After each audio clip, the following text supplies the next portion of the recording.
Hola y bienvenidos al Embry Podcast. Yo soy Stephanie y yo Natalie y somos estudiantes de medicina. El día de hoy estaremos hablando sobre el capítulo 14 del libro de embriología Lachman, el sistema respiratorio. Empezamos con la formación de las yemas pulmonares. Durante la cuarta semana del desarrollo aparece un divertículo llamado divertículo respiratorio o yema pulmonar como una evaginación a partir de la pared ventral del intestino anterior. La aparición y la localización de la yema pulmonar va a depender del incremento del ácido retinoico que sintetiza el mesodermo adyacente. Este incremento de ácido retinoico induce una regulación positiva del factor de transcripción TBX4 que se expresa en el endodermo del tubo intestinal, donde se origina el divertículo respiratorio y también induce la formación de la yema pulmonar, así como el crecimiento continuo y la diferenciación de los pulmones. El epitelio que cubre el interior de la laringe, la tráquea, los bronquios y los pulmones va a ser de origen endodérmico, mientras que los componentes del tejido cartilaginoso, muscular y conectivo de la tráquea y pulmones también van a derivar del mesodermo visceral o esplácnico que circunda al intestino anterior. Inicialmente, la yema pulmonar tiene comunicación con el intestino anterior y, sin embargo, cuando el divertículo se expande en dirección caudal, dos rebordes longitudinales, que serían las crestas traqueosofágicas, van a separar la yema del intestino anterior. Y de manera subsecuente, cuando las crestas se fusionan para formar el tabique traqueosofágico, el intestino anterior se divide en una porción dorsal, que es el esófago, y otra ventral, que sería la tráquea. Y el primordio respiratorio mantiene su comunicación con la faringe por medio del orificio laringio. Como correlaciones clínicas, la separación anómala del esófago y la tráquea por el tabique traqueosofágico tiene como consecuencia la atresia esofágica con o sin fístulas traqueosofágicas, también llamadas FTE. Estos defectos se van a observar en 1 de cada 3.000 nacimientos y en el 90% de ellos la porción proximal del esófago termina en un saco ciego, al tiempo que el segmento inferior forma una fístula con la tráquea. Por otra parte, tanto la atresia esofágica aislada como la FTE tipo H sin atresia esofágica representan el 4% total de estos defectos. Otras variantes corresponden a cerca del 1% del total de estas malformaciones. Estas anomalías se vinculan con otros defectos congénitos, entre ellos malformaciones cardíacas en 33% de los casos. En este caso, las FTE son un componente de la asociación Bacter, que son anomalías vertebrales, atresia anal, defectos cardíacos, fístula traqueosofágica, atresia esofágica, anomalías renales y defectos en extremidades. Estas son un conjunto de anomalías de causa desconocida, pero que coincide con más frecuencia de lo que pudiera esperarse por simple azar. Una complicación de algunas FTE es el polidrapnios, que deriva de que en algunos de estos defectos el líquido amniótico no puede pasar al estómago ni al intestino tras ser deglutido. De igual modo, en el momento del nacimiento, el contenido gástrico o el líquido amniótico o ambos pueden ingresar a la tráquea por la fístula, lo que desencadena neumonitis y neumonía. Ahora vamos a hablar sobre la laringe. El revestimiento interno de la laringe se origina a partir del endodermo. Los cartílagos y los músculos derivan de la mesénquima del cuarto y del sexto arco faríngeo. Como consecuencia de la proliferación rápida de este mesénquima, el orificio laringio cambia su aspecto de ser una hendidura sagital a constituir una abertura en forma de T. De manera continua, cuando el mesénquima de los dos arcos se transforma en los cartílagos tiroides, coricoides y aritenoides, puede reconocerse la configuración característica del orificio laringio en el adulto.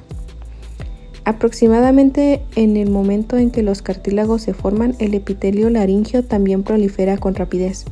lo que origina la oclusión temporal de su luz. Más tarde, la vacuolización y la recanalización dan origen a un par de huecos laterales, los ventrículos laringeos, que serían los ventrículos laringeos.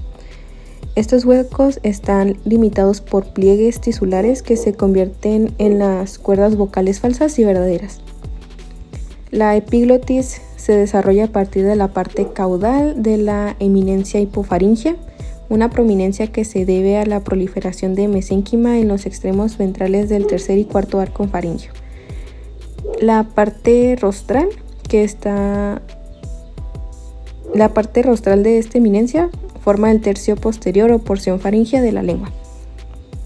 Debido a que la musculatura de la laringe deriva del mesénquima del cuarto y sexto arco faringeos, todos los músculos de la laringe son inervados por ramas del décimo par craneal, que es el nervio vago. El nervio laringeo superior inerva los derivados del cuarto arco faríngeo, en tanto que el nervio laringeo recurrente lo hace con los derivados del sexto arco faríngeo. Dentro de las correlaciones clínicas encontramos la atresia laringea o obstrucción laringea, que es una malformación congénita infrecuente que se debe a la falta de recanalización de la laringe, con obstrucción de las vías respiratorias altas fetales, en lo que constituye el síndrome de obstrucción congénita de las vías respiratorias altas, o también llamado síndrome de Ogbra. Distalmente a la zona de la atresia, las vías respiratorias fetales muestran dilatación y los pulmones están aumentados de tamaño y rellenos de líquido. El diafragma está aplanado o invertido y se observa una acumulación de líquido seroso en la cavidad peritoneal de los espacios intracelulares con edema severo, o también llamado hidropesia. Normalmente el síndrome de Ogbra es mortal debido al fracaso del corazón fetal. En casos menos graves, la realización de una traqueotomía tras el nacimiento puede permitir la supervivencia. La atresia laringea es un defecto en el que el tejido conjuntivo entre los pliegues vocales queda cubierto por una membrana mucosa, lo que provoca obstrucción de las vías respiratorias y un llanto ronco en el recién nacido. Este defecto se debe a la recanalización incompleta de la laringe durante la semana 10. El tratamiento consiste en la dilatación endoscópica de la membrana laringea. Excelente participación de mi compañera Natalie. Hola nuevamente, soy Stephanie y el día de hoy en este podcast yo te hablaré sobre la formación de lo que vendrían siendo la tráquea, los bronquios y los pulmones en el embrión, y asimismo sobre la maduración de los pulmones. ¿Estás listo? Pues vamos a empezar. La formación del tubo respiratorio y la tráquea. En la semana 4 del desarrollo embrionario aparece una vaginación del intestino anterior, el divertículo laringotraqueal en la parte ventral. Este tubo crece en dirección caudal y se separa del intestino anterior por el tabique traqueoesofágico, dividiéndose en tráquea de la parte ventral y esófago en la parte dorsal. El epitelio del tubo respiratorio es de origen endodérmico, mientras que cartílago, músculo y tejido conectivo son provenientes del mesodermo esplácnico. Posteriormente aparece la tráquea, que más adelante se ramificará en bronquios. En el desarrollo de los bronquios y pulmones, en el extremo distal del tubo laringotraqueal forma lo que es la yema respiratoria, que se divide en dos yemas bronquiales, que vendrían siendo derecha e izquierda. En la derecha encontraremos lo que son 3 bronquios secundarios y 3 lóbulos pulmonares, y en la izquierda serían 2 bronquios secundarios y 2 lóbulos pulmonares. Estas yemas siguen ramificándose en bronquios terciarios, formando segmentos broncopulmonares. El crecimiento continuo del árbol bronquial se va a producir dentro del mesénquima del mesodermo esplácnico, que este mismo formará lo que es la pleura visceral. A partir de las semanas 6 y 8 ya están delineados los bronquios segmentarios. Para la semana 16 hay más de 17 generaciones de ramificaciones. El número final se alcanza en la niñez. Posteriormente seguiría lo que es la maduración de los pulmones. Pero para seguir en este siguiente tema, vamos a ver unas preguntas. Primera pregunta: ¿en qué semana del desarrollo embrionario comienza la formación del sistema respiratorio? Bien, recordemos que en la semana 4 con la aparición del divertículo laringotraqueal. Siguiente pregunta: ¿de qué estructura deriva el sistema respiratorio inferior? Pues este va a derivar del divertículo respiratorio o yema pulmonar que se forma a partir del endodermo del intestino anterior. Siguiente pregunta: ¿cómo se separa el tubo respiratorio del digestivo? Muy bien, la respuesta es que por medio del tabique tráqueo-esofágico, que este se va a dividir el tubo de la tráquea ventral y el esófago dorsal. Luego, ¿de qué capa germinativa va a provenir el epitelio respiratorio? Y la respuesta es del endodermo. Estas estructuras que van a derivar del mesodermo esplácnico en el sistema respiratorio son el cartílago, el músculo liso, el tejido conectivo y vasos sanguíneos del sistema respiratorio. Ahora, ya una vez que hemos escuchado estas preguntas con su respuesta, podemos seguir con el siguiente tema, que sería la maduración de los pulmones. Muy bien. La maduración pulmonar es un proceso que abarca desde las últimas semanas del desarrollo fetal hasta varios años después del nacimiento. Se divide en 4 etapas principales, cada una con características morfológicas y funcionales distintas. Tenemos lo que es la etapa pseudoglandular, que se va a presentar a partir de la semana 5 a la semana 16, donde el pulmón tiene apariencia de glándula exócrina y se forman bronquios terminales, pero no hay bronquiolos respiratorios ni alvéolos. No hay estructuras funcionales para lo que es el intercambio gaseoso y si un feto nace en esta etapa no es viable. Tenemos también lo que es la etapa canicular, que va a empezar alrededor de las 16 y las 26 semanas, donde los bronquios terminales se dividen en bronquiolos respiratorios. Luego aparecen conductos alveolares primitivos. Se desarrolla la vascularización alrededor del epitelio. El epitelio comienza a adelgazarse y a diferenciarse. Al final de esta etapa, la respiración es posible de forma limitada si hay cuidados intensivos, a partir de la semana 22 a la semana 24. También tenemos la etapa de sacos terminales. Esta etapa va a comenzar alrededor de las 26 semanas hasta lo que es el nacimiento, donde en esta etapa se van a formar lo que son los sacos alveolares primitivos, que vendrían siendo los futuros alvéolos. También van a aparecer 2 tipos de células, que serían los neumocitos tipo 1. Los neumocitos tipo 1 son delgados y estos van a participar en lo que es el intercambio gaseoso. Y los neumocitos tipo 2, que van a comenzar a producir lo que es surfactante, a lo que es a partir de la semana 28. El surfactante pulmonar reduce lo que es la tensión superficial y evita el colapso de los alvéolos al nacer. Esta etapa es crítica. A partir de la semana 32 a la 34, el pulmón es funcionalmente más maduro. Luego tenemos la etapa alveolar, que esta será desde la semana 32 hasta los 8 años de edad, donde en esta etapa se van a desarrollar lo que son los alvéolos definitivos y al nacer un bebé tiene solo el 15 al 20% de sus alvéolos finales. La proliferación de alvéolos va a continuar después del nacimiento, por lo que es la expansión pulmonar y estímulo del oxígeno ambiental. Hacia los 8 años, el número de alvéolos alcanza el de un adulto, aproximadamente dentro de 300 a 400 millones. Ahora la importancia clínica, que más adelante vamos a dar una correlación. La insuficiencia de surfactante es la principal causa de la muerte en enfermedades de la membrana hialina en prematuros.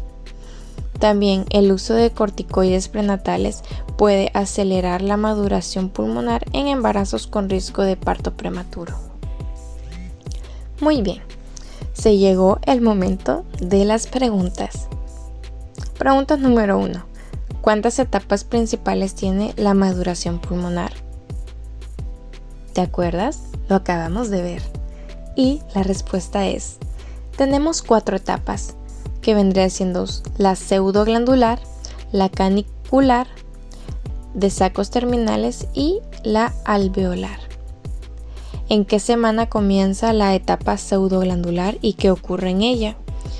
Pues la respuesta es que en la etapa pseudoglandular comienza en la semana 5 y esta misma se va a extender hasta lo que es la semana 16.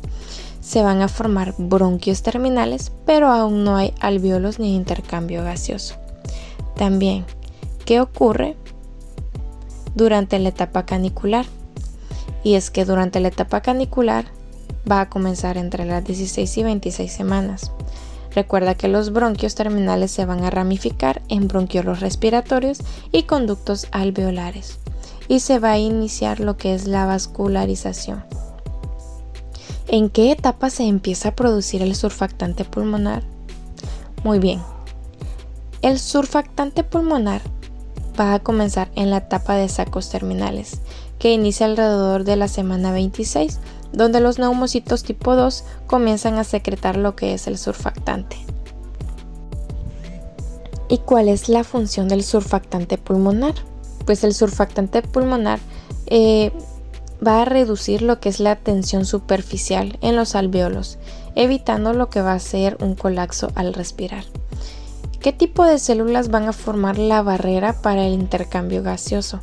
Y habíamos dicho que los neumocitos tipo 1 serían los que nos van a ayudar al momento del desarrollo, que estos van a ser planos y delgados. Ahora, ¿qué estimula la maduración final de los pulmones después del nacimiento? Y la respuesta es la respiración, pues el aumento de oxígeno y la expansión pulmonar van a estimular el desarrollo y la multiplicación de lo que son los alvéolos. ¿Y por qué es tan importante administrar lo que son corticoides en embarazos prematuros? Pues porque aceleran la maduración pulmonar y estimulan la producción de surfactante, reduciendo lo que es el riesgo de síndrome de dificultad respiratoria. Ahora, como correlación clínica, tenemos que el surfactante es en particular importante para la sobrevivencia del neonato prematuro. Cuando el surfactante es insuficiente, la tensión superficial de la membrana alveolocapilar se vuelve demasiado alta, y lo que determina un riesgo muy intenso de que los alvéolos se colapsen durante la expiración. Como consecuencia, se desarrolla el síndrome de dificultad respiratoria, que se trata de una causa frecuente de muerte en neonatos prematuros. En estos casos, los alvéolos con colapso parcial contienen un líquido rico en proteínas, con muchas membranas hialinas y cuerpos laminares, que quizá deriven de la capa de surfactante. El síndrome de dificultad respiratoria, que antes se denominaba enfermedad por membrana hialina, induce alrededor de 20% de las muertes en recién nacidos. El tratamiento de los neonatos prematuros con surfactante artificial y también el de las madres con trabajo de parto preterminó utilizando glucocorticoides para estimular la síntesis de surfactante han reducido la mortalidad vinculada con lo que es el síndrome de dificultad respiratoria. Si bien se ha descrito muchas anomalías de los pulmones y del árbol bronquial, por ejemplo, lo que vendría siendo la tráquea con terminación en saco ciego con agenesia pulmonar y agenesia de un solo pulmón. Casi todas estas anomalías macroscópicas son raras. La división anómala del árbol bronquial es más común en ocasiones, dan origen a los lóbulos supernumerarios. Estas variaciones en el árbol bronquial tienen poca relevancia funcional, pero pueden inducir dificultades inesperadas durante la broncoscopía. Más interesante resulta la existencia de lóbulos pulmonares ectópicos que derivan de la tráquea o del esófago. Se piensa que estos lóbulos se forman a partir de yemas respiratorias adicionales en lo que es el intestino anterior, que se desarrollan de manera independiente al sistema respiratorio principal. De mayor relevancia clínica son los quistes pulmonares congénitos, que se forman por la dilatación de bronquios terminales o más grandes. Estos quistes pueden ser pequeños y múltiples y conferir al pulmón un aspecto radiológico empanal, o bien pueden limitarse a una o más lesiones grandes. Las estructuras quísticas del pulmón suelen drenar en forma deficiente y con frecuencia desencadenan infecciones crónicas. Y hasta aquí hemos llegado en el podcast del día de hoy. Espero de que te hayamos ayudado y que haya quedado claro el tema. Así que nos vemos en el próximo podcast. Bye, pequeños embrionarios.